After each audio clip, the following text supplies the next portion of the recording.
What's up, Griff Lawn? Nick, what's happening? Um, I'm just trying to I got a new little setup going and I'm trying to see how to make make this look a little better. The light is bright. So I've got a little backlight around my phone. You'd think that by now that I'd have something set up, but I don't. Alright, well, things could look a little cleaner, I would say.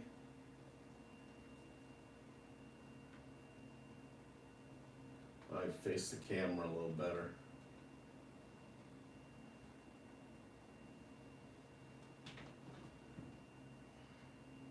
Never realized how cluttery my desk is, and actually, I don't even feel it's that cluttery. It looks cluttery on camera. Oh well. What's going on, everybody? We're about to hit November, and winter, we've got to get the snow accounts going. We're still selling. The thing is, we do have what we call a early bird special for snow clearing, and it ends on Tuesday. And I thought that by now we'd have more sales for snow, being that the deal ends on Tuesday. Anyway, let me try and fix this camera a little bit.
Try this.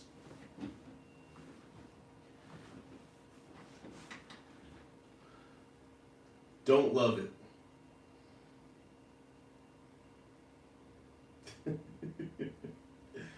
Oh man. My wall needs help. So I'm not doing anything about it today, I guess. But I think I'm gonna lower the camera.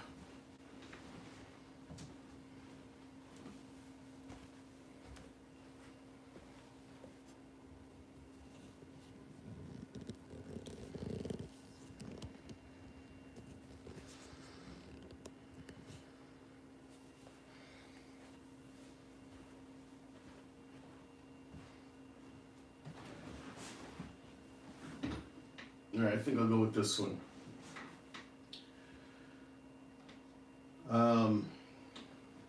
By the way, I didn't answer your question. Okay, let's officially start right now. 9:05. So what is going on? Today, not much. I'm on this kind of health trip. I don't know. I've been working out like crazy. I've changed my goal. My move goal to 1,500, and I've been hitting that, dude. It's been awesome. Let's see here, and obviously watching what I eat. So what I did was So anyway, I've been going to the gym now for 6 months. Okay, I've been with a personal trainer for 6 months. Okay, when I first got in that gym, I told them I want to be shredded. Okay, I was chubby, kind of like I am still, but I was in there. I was like, I want a personal trainer and I want to be shredded. Okay, so that's what I want to do. I'm willing to pay whatever. I want to make this happen. That was 6 months ago. Well, probably, yeah, about 5.5 months ago. All right, and I've been going. It's been amazing. I love my trainer. I love the workouts and everything. But I never missed a day. The only time I ever missed was when I had to go to my conferences. I went to North Carolina, so I missed 3 sessions because of that. And then when I came back, and then I went again to Nashville. And when I went to Nashville, I missed another 3 sessions. So those are the only times I missed. And that Nashville one, I actually tried to make up a day that same week. But anyway, couldn't really do it. But whatever. I never missed a day. But then, I'm at like 5 months, and I see a little bit of change. Like I feel muscle here everywhere, you know what I mean? But I don't really see the difference. So I started getting really frustrated. And so I told my trainer, hey, I'm not seeing the results that I wanted. I feel this is amazing. Like working out, I love that I did it, but, and I know that this is part of the process or whatever, but I wanted to see, like, by now I thought I'd see a lot of, difference. And so she's like, you need to write down what you eat. If you're serious, you need to write down what you eat, and make decisions that way. Okay. So I started writing what I ate. And by the way, this was probably, when she told me to do that, it was probably, I'll say 3 months ago. All right. Maybe even longer than that, but I wasn't doing it because I'd start doing it and then I'd forget. And then I'd be like, screw it. I'm not going to do it anymore. And then, anyway, I kept doing that. And then finally, I went to her pretty frustrated, like, I love working out, but I really wanted to see I wanted to be skinny. That was the whole point of this. So what do I need to do now that I've been working out every day for 5 months? Not every day, sorry. It's been 3. I go 3 times a week. So she's like, write down what you eat. So that way you get a better idea of like what you're putting in your body, and then she can kind of make an assessment kind of thing, So I tried it, and then I actually did it because I actually have a pretty easy routine of when I eat. I wake up, at some point I have breakfast, and then I usually have lunch around 12, and then usually I have dinner, around 7, something like that. And in between all those meals, so after breakfast, in between lunch, I usually have, no, I don't have a snack there, but between lunch and dinner, I usually have a snack around 3 o'clock, and then after dinner, I usually snack on things. Anyway, I cut that out, so all I do is breakfast now, and then protein shake, and then I'll have lunch, and then at 3 o'clock I have a protein shake, and then dinner. And then I try and not eat anything after dinner except my Diet Cokes. I'll drink my Diet Cokes, 2 or 3 of them before bed, and then and that's my routine. Like, so when I wrote down what I ate for 2 weeks, I did it for 2 weeks, and I realized I have a pattern, and in lunch and everything I ate before dinner, I basically wrote down the calories. So I tracked the calories. And basically with dinner, so if dinner's 1,000 calories, roughly, I mean, I've never really, I'm just guessing what my dinners are because we go out to eat a lot. And if we make something at home, I don't really know how many calories are in it. So, and some of the restaurants I go to, they're not like national chains, they're just like cool little like Indian restaurant and they don't have calories listed on their menus and stuff like that, you know? So, anyway, I eat roughly 1,600 calories a day normally. Like, if as long as I don't eat snacks in between all these stuff, like cookies or drinks or whatever, you know? As long as I don't eat chips or anything in between my meals, I eat roughly 1,600 calories. So I figure, you know, I just have to work out, you know, roughly 800 calories a day. And if I was doing that, I was losing weight, and that's what I've been doing. So I've been losing weight since I've started keeping track of what I'm eating. And so anyway, I'm on a roll. I don't want to stop, you know. It was my birthday, was it yesterday? No, it was my birthday Thursday. And you know, some places were like, hey, it's your birthday month or today, so come get a free whatever, you know, like at Starbucks or something. And I'm so committed to doing this that I didn't go. So that's what I'm working on right now. By the way, I have my phone turned the other way, so it hopefully looks a little better. So I don't see how many people are on here right now, and that's cool. I don't care. So the topic today is going to be November, what we're doing in November, and prepping for snow. You know what I mean? Because that's coming around the corner. Whether it snows or not, it's going to be snow season, where I've got my snow workers ready to go, and we're just going to be locked down doing snow work and not spending any money on anything else. So I know my previous lives I've been talking about how, I don't know, how hard this year has been, and it's been hard, but dude, I am now like out of the funk, I'm out of the mud. I'm crawling on the shore of the beach, and I'm standing up, drying with the sun that's remaining. That's kind of the metaphor I can kind of tell you, because everything's going pretty good right now. I'm not saying it's going amazing, but it's going pretty good. So one of the big charges that I talked about a lot this year was my sprinkler warehouse. That is paid off. So I don't have to deal with that anymore.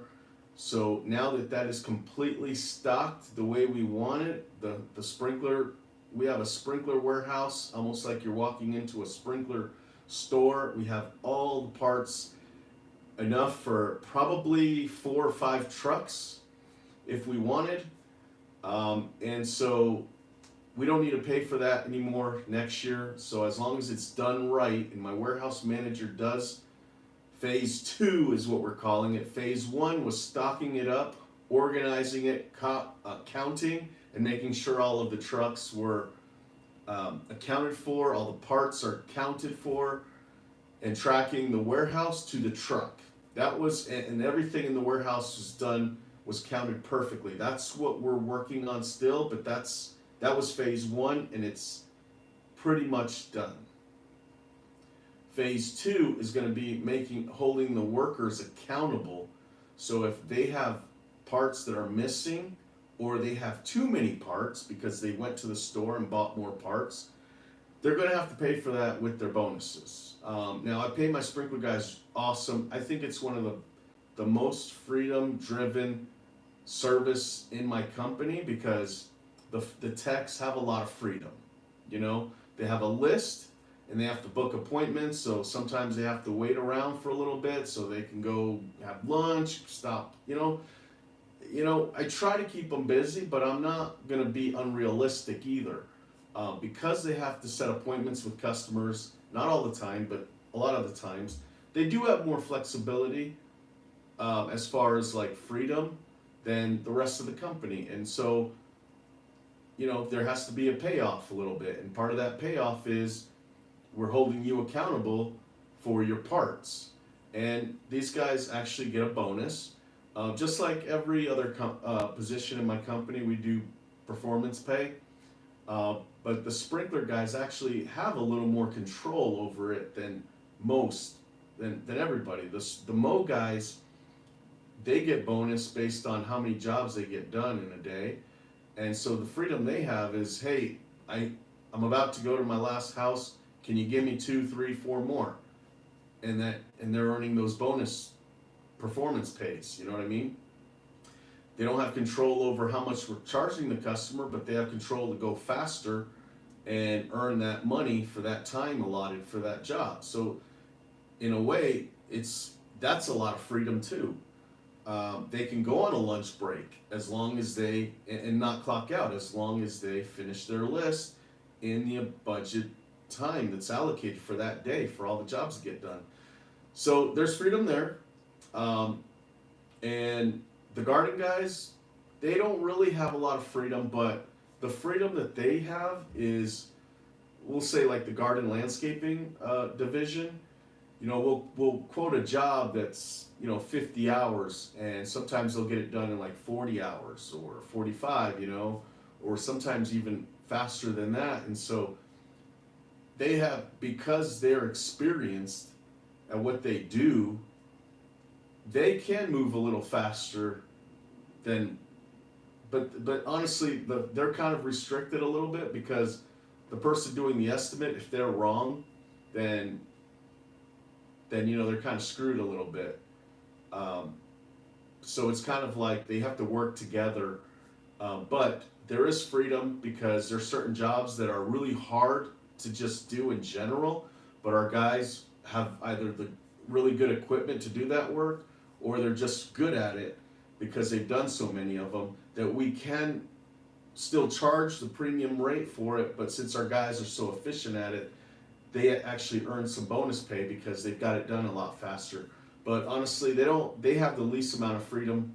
But what we've talked about is kind of having a crew leader who works in that crew, but also does the estimates. So that's something we're gonna try and do next year, because that will also give that garden foreman the freedom to charge what he thinks he needs to charge, keep his guys busy, and hopefully earn some money, performance pay wise, if they get done faster, which I think this could work out, because they know what it takes to do these jobs. And a lot of times they get frustrated with the estimator, and they'll call the estimator, or they'll call me or somebody in the office and be like, dude, why would they quote this job at 40 hours? It makes no sense.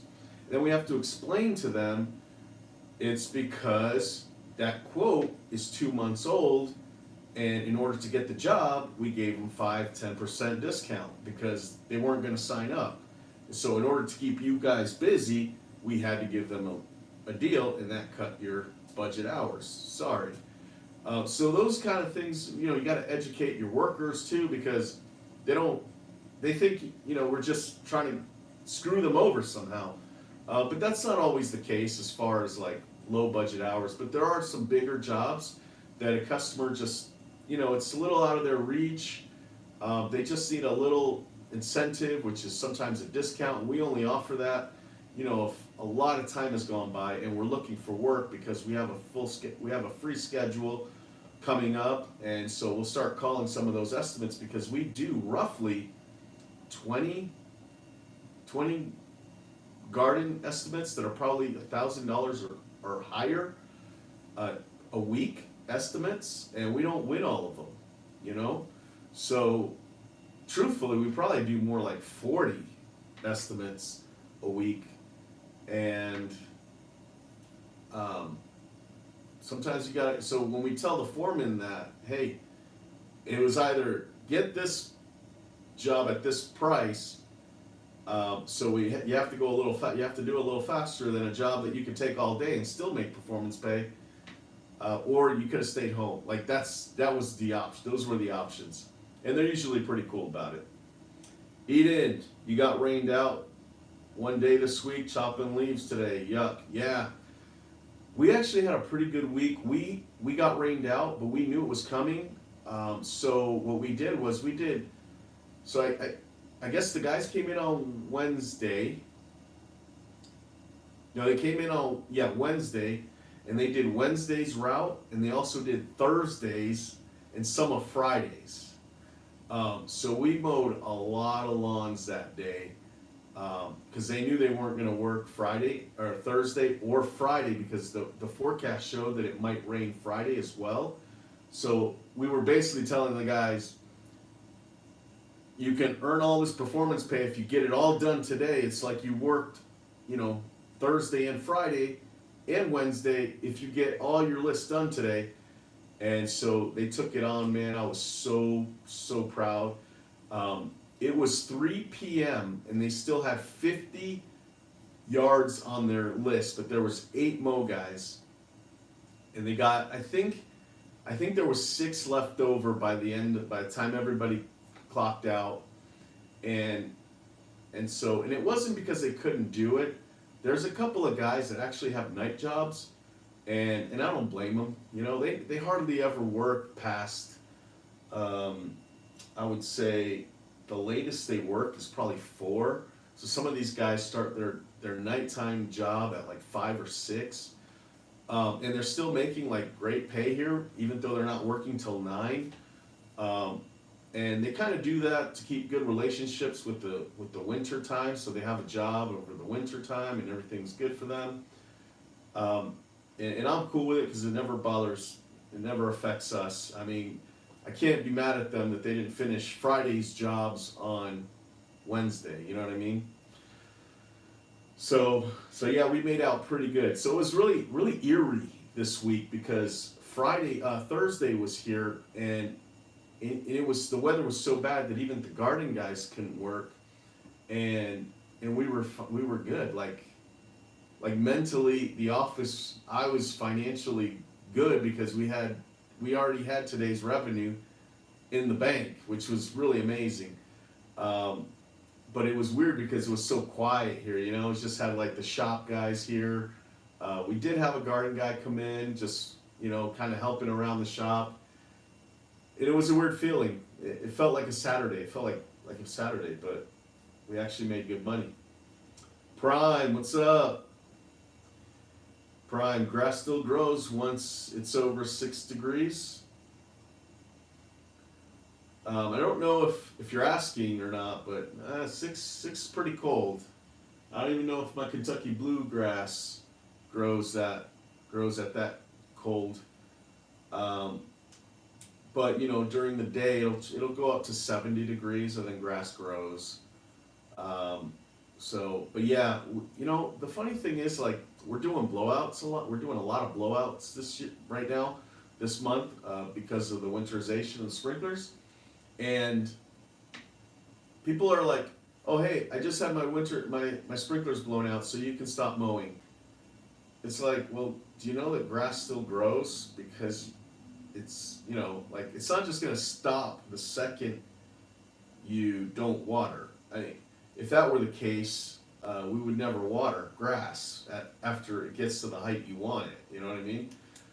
So I always find that really, I don't know, like, I guess you just don't know what you don't know, right? But I feel like that's kind of like so easy to understand that your grass you watered it, it's still going to grow for probably, a long time. And even if you don't notice it growing, it grows a little bit at a time and gets messy looking. So it needs to be cut until the grass literally stops growing. And that's after like a pretty big snowfall,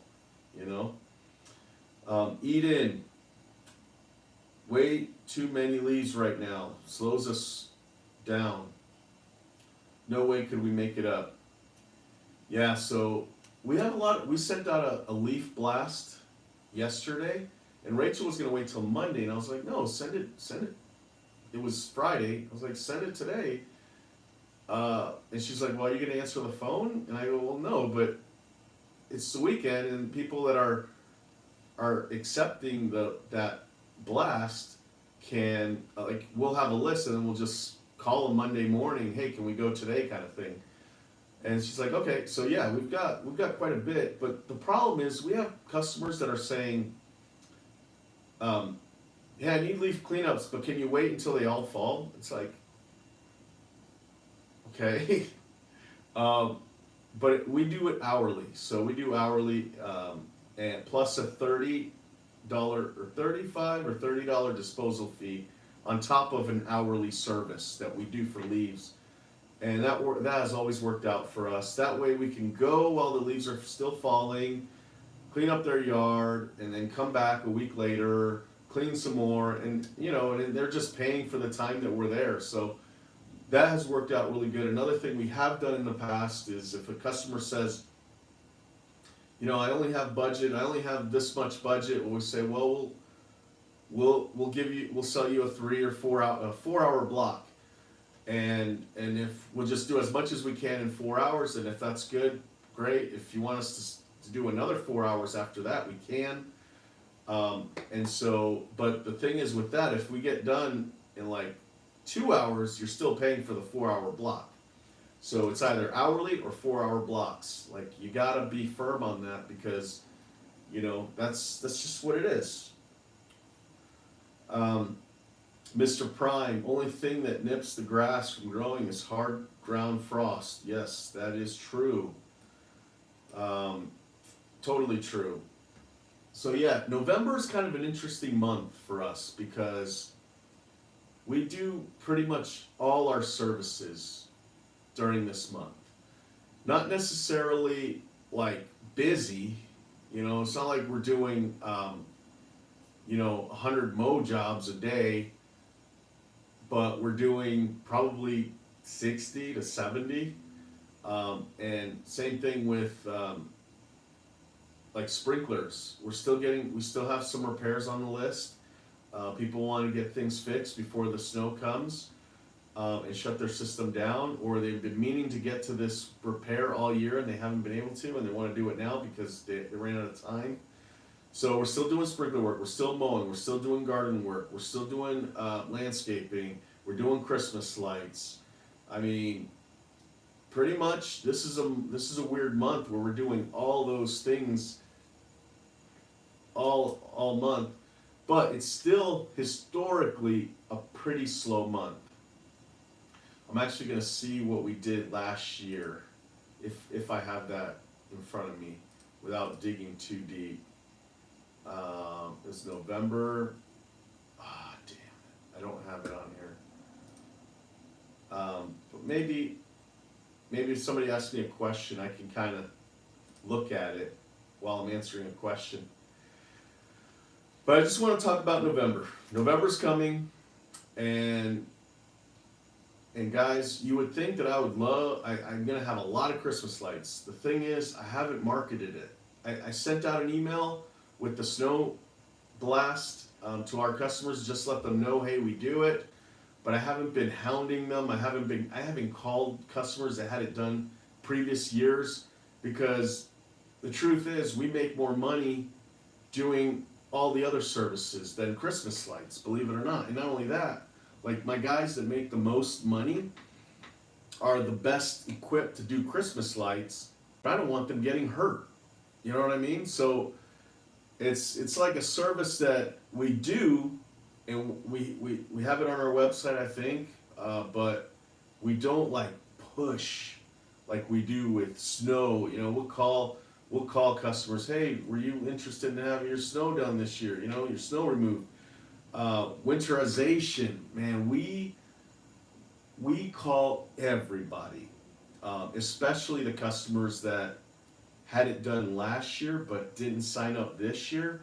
They've gotten text messages, calls, emails. I mean, we just let them know that we do everything, like everything we can to make sure we did our best to reach out to you for winterization of your sprinklers.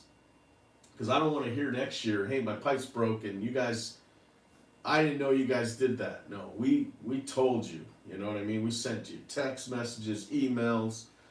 And so we had a hefty goal to do 500 this year. And I think last I checked, we're at just over 300. But guys, sprinkler winterization saved our butts. Dude, it saved our butts, man.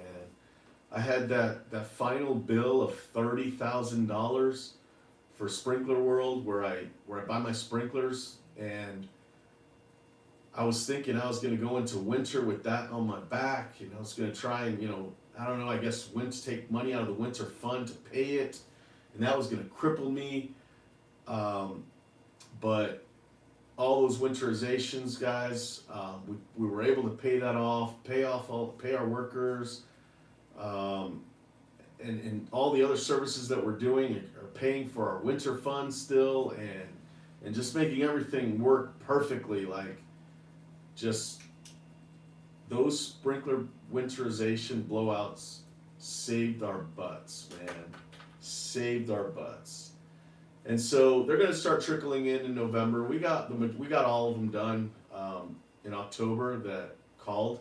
We do have a handful of customers, probably 10 to 20, that want it done in November, which I think is just mind blowing. You should get it done in October here in Utah, in northern Utah. But whatever, as long as that's what they asked for, we'll do that. Eden, November is about 50% revenue compared to regular most season for you guys. I'm really interested. I'm gonna look at my service autopilot report and look at last year's November revenue. I'm really kind of interested in it. I mean, I should have this number right in front of me, and I bet you I do, but I'm gonna look up where I know it is, just to make sure I have it, so I don't waste too much time. All right, so we're gonna go November of 2022, 1st through the 31st. 30. All right, let's see. 129K. So let me see if I can find another report here that I have. So here's the deal. Last year we did 2.1 in revenue, okay? This year we had a hefty BHAG goal of 3 mil, okay? I thought we could do it, man. I had everything staffed. We were basically overstaffed. Dude, I went nuts. I went like as crazy as you can possibly go, to make sure that if all this work came, we were going to be able to get it done. You know what I mean? Because I was ready for 3. I was ready. And it didn't happen because of so I guess I can't blame it all on us starting in May, because the weather was so cold that the sun wasn't out until May, basically. So we didn't make any revenue March and April. And of course, so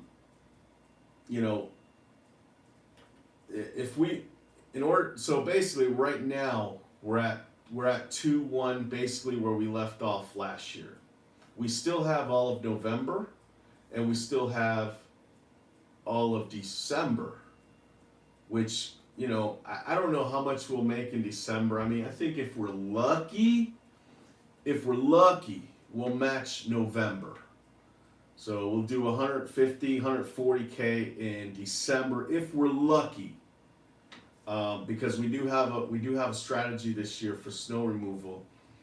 Although I can't really mention anything because right now we're still trying to sell the prepays, and those are the best deal for the customer and for us, because it pays for our workers. Right now, so I don't know if you guys do this, but we pre-sell winter clearing for residential, not commercial, just residential. So if you prepay up front for every week of the winter time, well, not all of winter, but December 1st to March 1st, with that money, we fund the workers and we pay them a set salary every week, so that there's no complaining if they work too much or don't work at all. They might not work a week, but they'll still get paid. If they work 20 hours one week, they're still getting paid, and they can't complain that they're not getting 20 hours worth. They're getting a good balanced salary that they agreed to the whole winter. And we encourage them to get a nighttime job. But this is great. I just made it sound like it wasn't that good. This is really good for the workers. They love it because they're getting paid. I have had complaints at the beginning of the season sometimes when the snow first hits. Usually it's a little stronger than the rest of the year. And so what happens is they'll work that first week pushing snow and they'll put in like 20 hours, maybe 30. And they're like, hey, shouldn't I get paid more? And I'm like, no, because you're not going to make any money.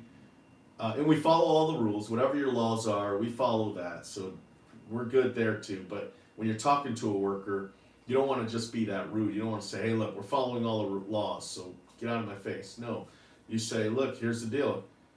It's going to balance out because you worked 20 hours this week, maybe 30, but next week you're probably not going to work, or the week after that. And you might go 3 weeks without pushing at all, and you're still going to get your check. So, you can either go hourly if you want, and we'll only pay you when you work, or you can be on this winter stipend.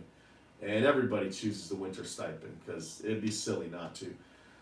So that's where we're at. And right now, I don't have we have a whiteboard, but it's in the other office. And we are almost all funded.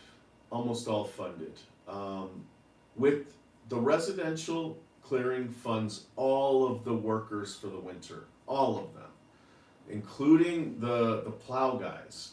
The residential shovel guys. We're gonna have 3 office people. They're gonna be funded, and the only one that's not really funded yet is me. I fund myself with the plow money, plus that pays all the bills, the salt. Every storm we have to buy pallet, like at least 1 or 2. 1 pallet for sure, depending on the storm. We buy a pallet a storm, and we have to do that all winter long. So the plow money pays for that, plus pays the bills and pays me. So if it doesn't snow, I don't make any money. If we sell enough residential, I absolutely will be funded myself, but we're not there yet. So right now we funded all the plow guys.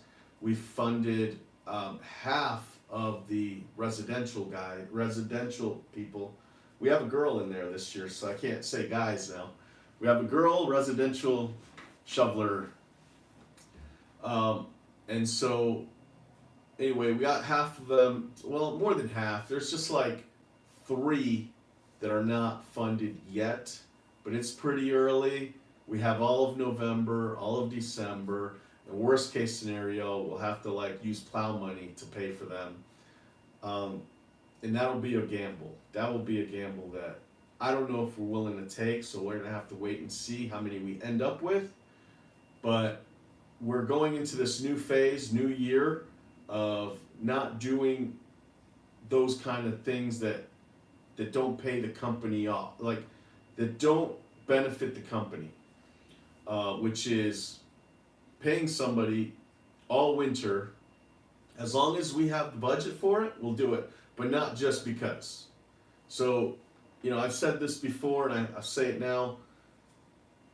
The dream, we all had the same dream. All of us, everybody that's watching here, and me, we've all had the same dream. We're gonna have a lawn care landscape company, and we're gonna pay everybody year round. That's the dream, And I've done it, and it crippled me. You can't do it. Unless you're funded like I am, it's impossible. Even that year, I'm just gonna tell you, we had $300K basically Some of that money was prepay snow, but not all of it. A lot of that was profit. But I thought I'd take a gamble because we're going to go into this year, 2023, with the strongest team possible, and we're going to hit our goal of revenue. I put in all the money I needed to, and that I thought I needed to, into marketing, and it just didn't happen. And so right out of the gate, and the weather hurt us, so we didn't have any money to run the business. And so paying everybody all year, every single person you have, is not realistic. I'm sorry to tell you. It's just not real. At least if you've got like 30, I'd say 20 to 30 or more employees, it's probably not realistic unless you're in like an all year area where you can mow all year, even December, January, and February. But we can't do that here. We just rely on snow, and it doesn't snow all the time either. So we basically have to fund 20 workers with 10 snowstorms. And we have to hope it snows at least 10 times. And it does. That's kind of why we budget everything around that magic number, because it does snow roughly 10 times at least. But it's still a gamble, It's still a gamble. And so this year, if we can't afford to pay somebody, we're just going to say, sorry, we can't. So here's what we do. November 1st, which is Wednesday, that's what we call our first wave of layoffs. And we've done it last year, and it's the same people that are being unfortunately laid off again this year. But that's just how it is. That's what this industry is. You shouldn't feel bad. I don't feel bad anymore because I did the best I could to pay everybody all winter, and it just doesn't work. The people that we laid off last year, they kind of wanted to, and they kind of made it like, yeah, this is a good time to let people off because November's slower. Like, Eden said, you get 50% revenue than you did the month before, so it's only fair that there's less workers that can benefit from this little revenue that's coming in, and the people that don't have the desire to do snow removal or don't have the driver's license or a car or something like that, they can't work during the winter time because we need them to be reliable for the customers, and so they have to be let go. And we do that November 1st. And when we did it this year, when we announced it to everybody, it was kind of like, oh yeah, that's kind of the way we do it. Like, that's how we did it last year. So, and that kind of gives a sigh of relief to the workers that are still here, that are going to work winter and going to work snow, because they know that we probably had more people than we needed this year. So having less will obviously give them more work and more money. And the other thing is, the people that do snow, because that will make them year-round employees, that qualifies them for the health care that we offer. And so some of the guys, in order to keep their health care, they will do they'll do the snow removal with us. It's still kind of complicated because, they are on winter stipend and they're still getting deducted from some of these people. Some of the employees get deducted more than others because they've got family on there or, something. But we cover 100% of the employee, but not their family. So they would have to pay the difference if they hire their family. And the reason why I did that was because we're primarily in an industry where it is usually single people that aren't married that kind of work here. Although the bigger you get, the more employees with families and responsibilities and houses you're going to get. So there is that aspect too, but at heart, most of them are still single, not married, because of the type of work we do. And so that just makes sense to me, and it makes sense to the workers too. They're like, yeah, that makes sense. I'd rather the money because healthcare is expensive, guys. I don't know, it's expensive. You do recoup some of that cost back in payroll because they get it deducted.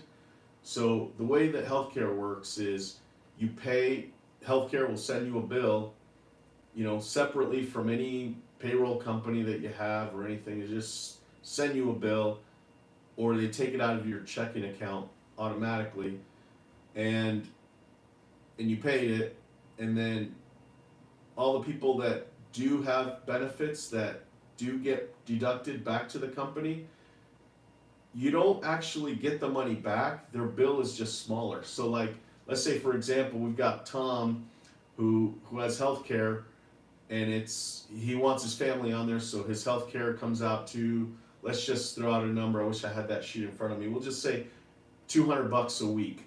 All right, he's got all his family on there. He's got a higher plan than everybody else. Let's say it's $200 a week. And his paycheck is supposed to be $1,200 because he's maybe a $30 an hour worker at $40 an hour, that kind of thing.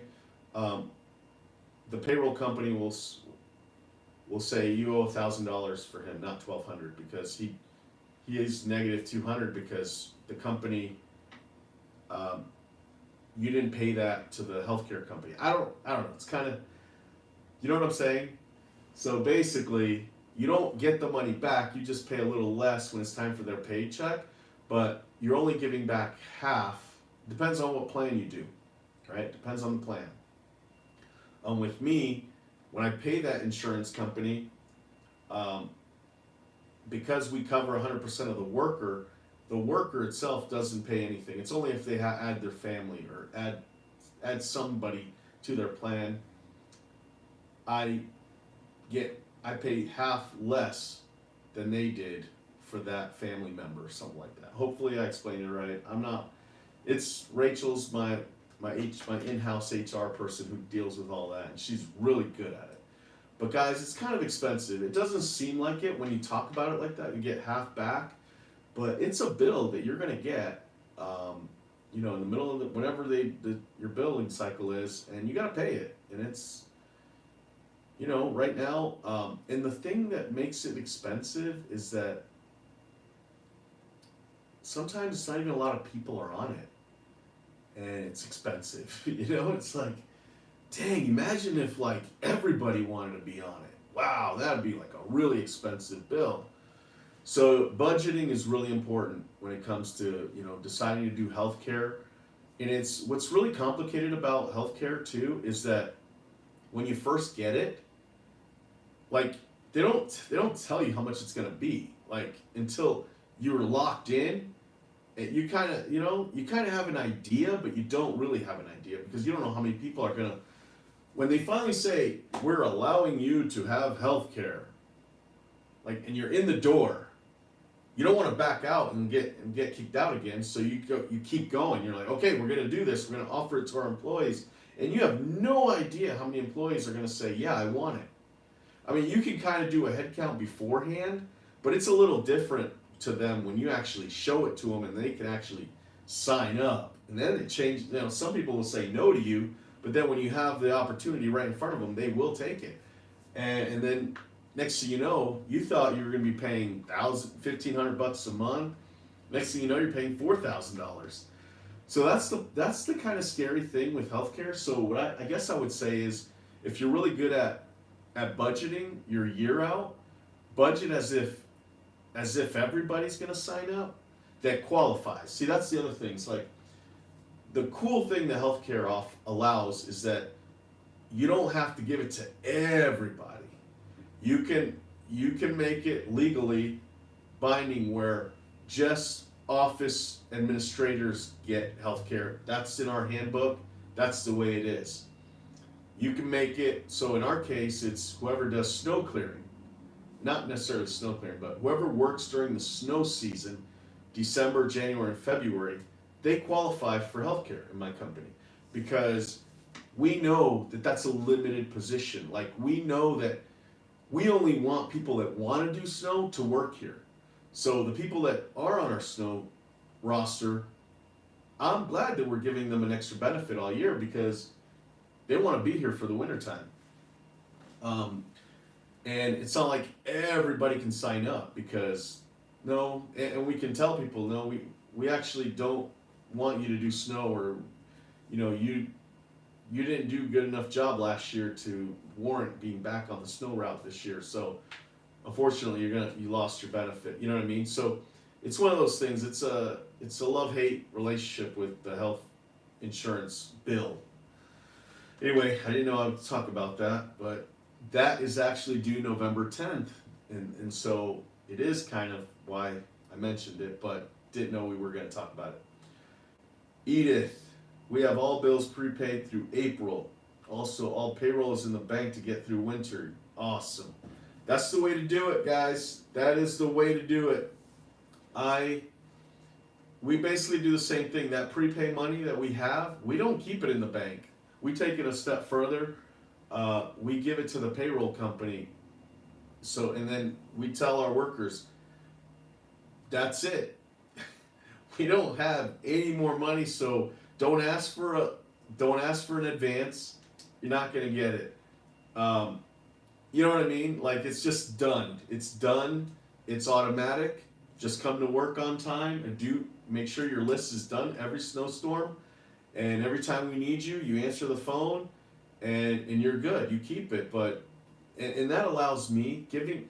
So I have some really, really financially strong friends who kind of give me a hard time and say, dude, you could be making 5% interest on that, on all that money, that 100K, 150, 300K money, if you put it in this other bank and you pay your employees that way. But you know what? I can't be trusted with money, man. I see a good deal and I'm like, bam, I gotta get it, you know? It's like somebody tells me there's let's say a 2020 Chevy 1500 long bed, and you tell me, you know, you're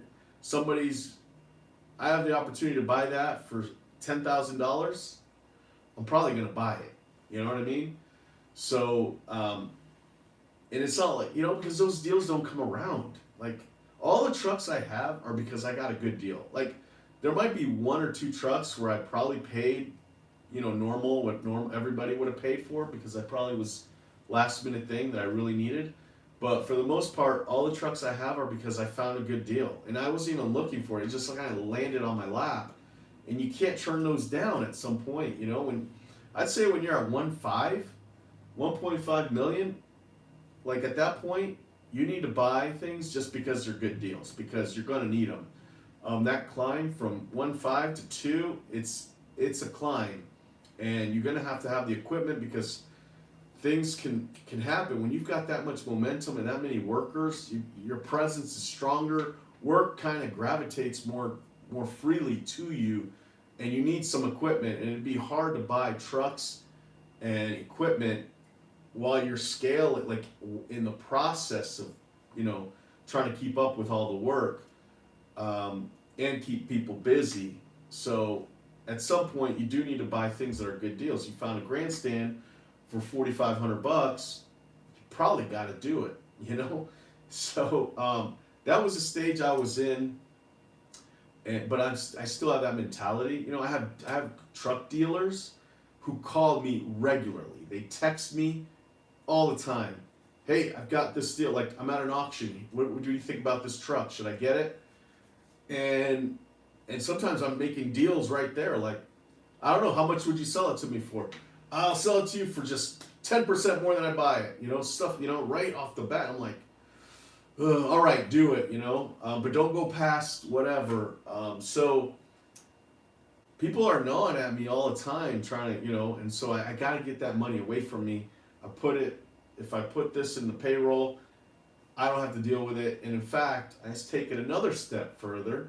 On top of taking it out of my bank and giving it to the payroll company, I put my office manager over paying everybody. So like, I tell everybody, I tell her, you know, it's like, hey, if we run out of money, it's because you paid somebody more than you were supposed to. You know what I mean? So I kind of have that as an excuse to tell people, I don't have control over your pay. It's the office. It's already been funded. We can only pay you what we got paid over the winter, you know, for the pre-sales. So that's kind of how it is. Bills are not prepaid here. We use the plow money for that. So that's probably the next step. And we usually do have a winter fund for both winter admin, so the office workers, and then a winter fund for just the bills. But this year, because of problems we had to shut those saving accounts down basically, shut the money that's being transferred to those accounts and put them into payroll because I don't know, man. We got hit hard. I don't know what. We're still trying to figure out what's wrong with our labor. We kind of have an idea. We think we know what the problem is, but not 100% sure. It's probably sprinklers. The sprinkler division just hit us hard this year, and it was eating into basically the other divisions were help paying for the sprinkler division. That is sometimes a necessary cost to do that kind of thing, because you want your division to be more sharpened, right? So it's like, let's say, for example, somebody wants to start a sprinkler division in their company, but like a real one, not just like, oh, when I have time, I'll go fix your sprinklers. No, like, all right, what day works for you? We're gonna be there. You know what I mean? Like a real sprinkler company / division. It's not like it can be done super easy. You got to work at it. You got to like find systems that work and policies, procedures. How does it look like when a customer calls? How do you book that? You have to be there at a certain day and a certain time. You know what I mean? It's like, and I've had advice from people. I've been doing sprinklers and booking them since 2011. All right, so I know what it is to just tell customers, just as soon as we get there, we'll go. We know where the problem is. You don't even need to be home. Don't worry about it. We'll just fix it, and then we'll send you the bill. Don't even worry. Like, trust me, I've been there and I've done it. But we're at a point where we're dealing with new customers all the time with sprinklers now because we have bigger presence. And you can't get away with doing that stuff. Like, people will try and not pay you because you don't have things properly documented, like when you got there, what you did, what was fixed, what parts were paid. You know what I mean? It's like, so we have our customers pretty much sign the work. If there's an estimate, they have to sign it. And we track our employees, GPS. I mean, again, they have a lot of freedom, so we gotta kind of have to monitor them, make sure that they're where they're supposed to be, and all this stuff. And it takes a lot of work, and so it did cost a lot of money to go through the mistakes. But I don't think we're perfect yet, but man, we're damn close. We're damn close with sprinklers, man. It's at the point where if all we did were sprinklers, we would, okay, that's kind of going against what I was just saying, but it's almost at the point where if we just did sprinklers, we would have a business just doing sprinklers, because we have our policies and procedures pretty good, and so, but getting there costs us some money, and it costs us some hurt labor percentages in other divisions because the money they brought in, like for example, mowing, after payroll, after taxes, after payroll and taxes, they're at 33% labor. That is amazing, and that's the mowing division. I've talked to guys that have stopped doing mowing and only done like fertilizing and things like that, and they said that if their mowing division was doing that good in percentage of labor, they'd still be doing mowing. But they got out of it, no big deal. So that's how awesome 33% is after payroll and taxes and fees, all the fees associated with payroll. That is amazing.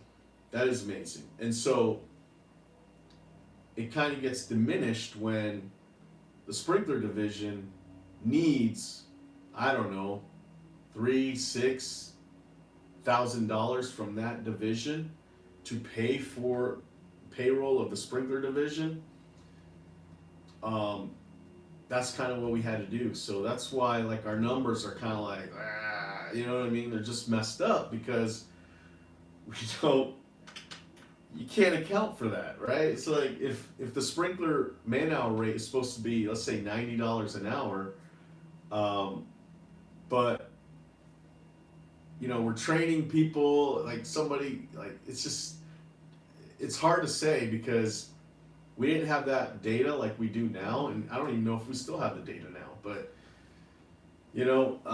sometimes the tech will fix a job for most of the day, and then by the time the day's over, he found another problem that's still causing the same issue. So the customers, like, we have to fix it before we charge the customer, and you know what I mean? And again, that's another thing where you're probably like, well, charge hourly for sprinklers.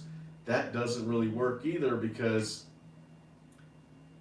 customers are going to get upset if you're there for 10 hours, you charge them $1,000 and you didn't fix the problem. Trust me, they're going to be pissed. And we've done it in the past. Of course I've done it. Like I said, I've been doing sprinklers since 2011. I've tried everything, and then I realized, okay, in order for this to really work, we got to do it right. And what we did was everything's flat rated. So I don't care how long it takes for us to fix that valve. This is how much it costs because we've done the training and we know how to do it. The problem is we had some guys that didn't really know how to do estimates this year, and so that hurt us because they weren't winning jobs. Not only were they not knowing how to do estimates, but they just don't know how to present it. You know what I mean? Not all of them. There's some enough to where it was a problem for the company. You know what I mean? And we were buying sprinkler parts like crazy because we were stocking up that warehouse. So it was an adventure. But next year, and even now, I'm so proud of it. I mean, dude, the way that we've been booking winterizations was the most smoothest thing possible. Does anybody do winterizations, sprinkler blowouts? Because I want to ask you a couple questions maybe. But like we never had it so smoothly, The whole year was very smooth. We had a rough start in April when we started. No, sorry, was it April or May? May. We started in May because the weather was so bad. And it was kind of rocky the first 2 or 3 weeks of May. And that's when we kind of changed the system of how we're going to dispatch and book jobs because we had to figure something out fast. We had the structure pretty good, but there were still some kinks that needed to be fixed. And so once we did that, it was smooth sailing ever since. So anyway, guys, we're going on an hour and 5 minutes, and I think that's about. I really started this at 9:05, so I want to end it at 10:05, and hopefully you guys have a great week, have a good weekend. Appreciate you guys, those that commented. I appreciate those that are watching. As you can see, I'm trying to fix the layout of this. It's kind of a work in progress. I've got this old shop, and but it's all going to be good. So, all right, guys, take it easy. Reach out to me on comments or however you can reach out to me if you have any questions, or just tell me what's going on. Love to hear it. I would love to hear it, guys. All right, see ya.